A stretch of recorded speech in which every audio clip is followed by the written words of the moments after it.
Siya sa mga lokal na pamahalaan, pagsusulong ng otonomiya at kapangyarihan ng komunidad at bantayan ang pagsunod nito. Okay? Patayin mo muna yung cellphone mo. Next. Disturb mo. Oh, kilala nyo ba siya? Kilala nyo ba siya? O, di ba sabi natin, ang kalihim ng Department of Education ay si Secretary Sani Angara. Siya naman ang kalihim ng DILG, Secretary Remulla. Okay?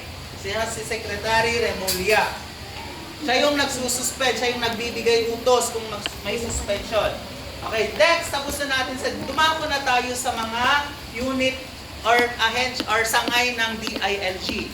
Siyempre, number 1 dyan ay PNP. Ano nga ulit ang PNP?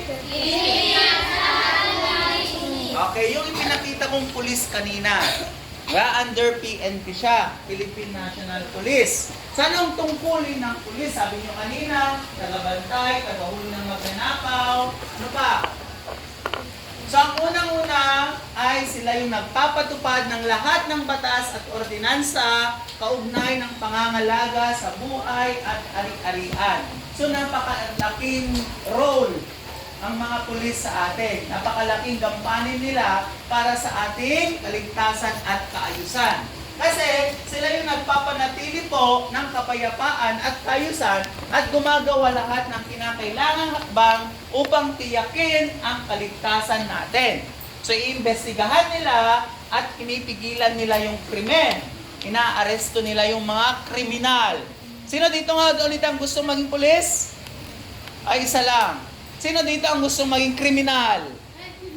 Wala? Oh, very good. Huwag kayong maging kriminal, ha? Kasi ang mga pulis ang nagdadala sa hustisya ng mga nagkasala at tumutulong sa kanilang pagsasampa ng kaso. Okay? So, importante, hindi lang talaga mataas ang sweldo ng mga pulis. Pero, napakalaki talaga ng kanilang mga tungkulin. Okay? Dahil sila yung pangkalatang kapangyarihan na mag-aresto, magpatupad, alinsunod sa saligang batas. O, ito naman, ang PNP Chief. Ito yung pinakamataas sa lahat ng mga pulis. Si Major General Romel Francisco Marbil. Kilala nyo ba si Senator Bato? O, dati siyang PNP Bato. Chief. Ngayon, naging senador siya. Okay? Then, si General Turay, kilala niyo? Yung nanghamon ng boxing kay... Sino nga yung hinamon niya ng boxing? Oh, hindi si Duterte, Pulong Duterte. So, yung mga PNP chief dati, ang mga yun dati. Ngayon, napalitan na naman, pang 30 na siya, si Mayor General Romel Francisco Marbil. Okay? Next.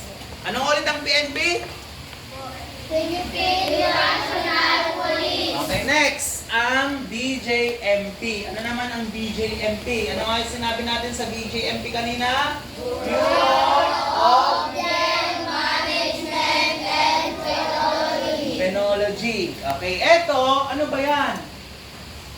Kulong. Saan ba dinadala ng mga pulis yung mga nahuhuli nila? Sa kulungan. So eto, ang BJMP ay mga kulungan. Sila yung mga may mandato na patnubayan, bantayan at kontrolin ang administrasyon at operasyon ng lahat ng distrito, lungsod at munisipal na bilangguan sa buong bansa. Oh, baka gusto nyong tumira sa bilangguan. Ba, ayaw nyong maging pulis, ayaw nyong maging kriminal. Pero gusto nyong tumira sa bilangguan. Okay, kaya wag kayong gagawa ng krimen. Okay? Yung pagsisinungaling ba, pwede kang makulong? Hindi po. Yung pagsisinungaling, pwede ka bang makulong? Hindi po. Ha? Hindi po. Opo daw. Okay. Ewan ko.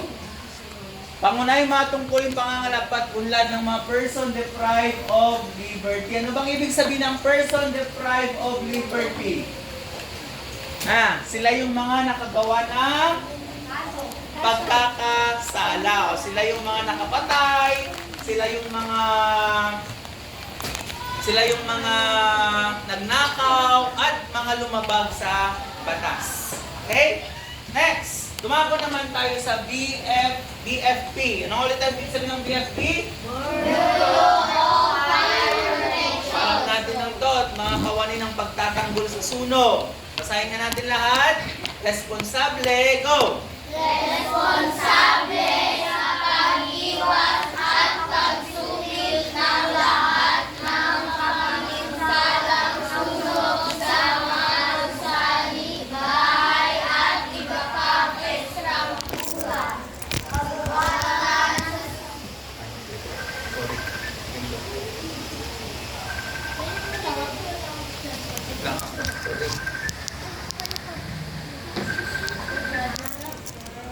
Okay.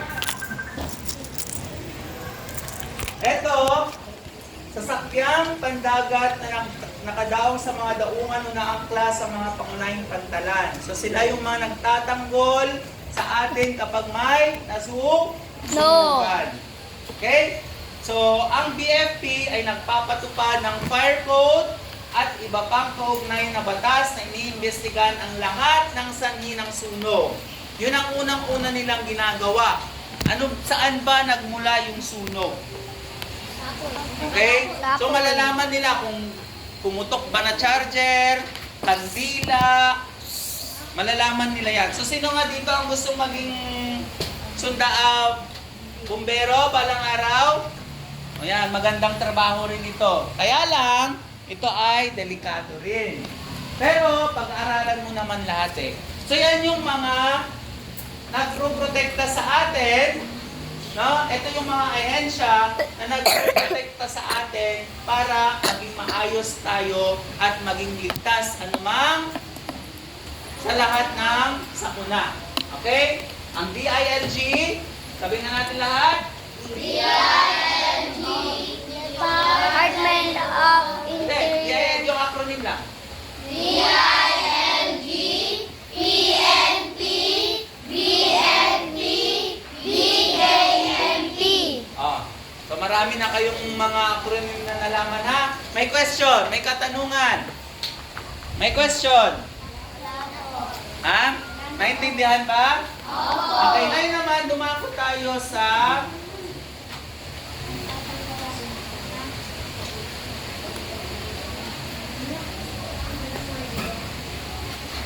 Okay, so ito yung group 1, group 2, group 3, group 1, group 2, group 3.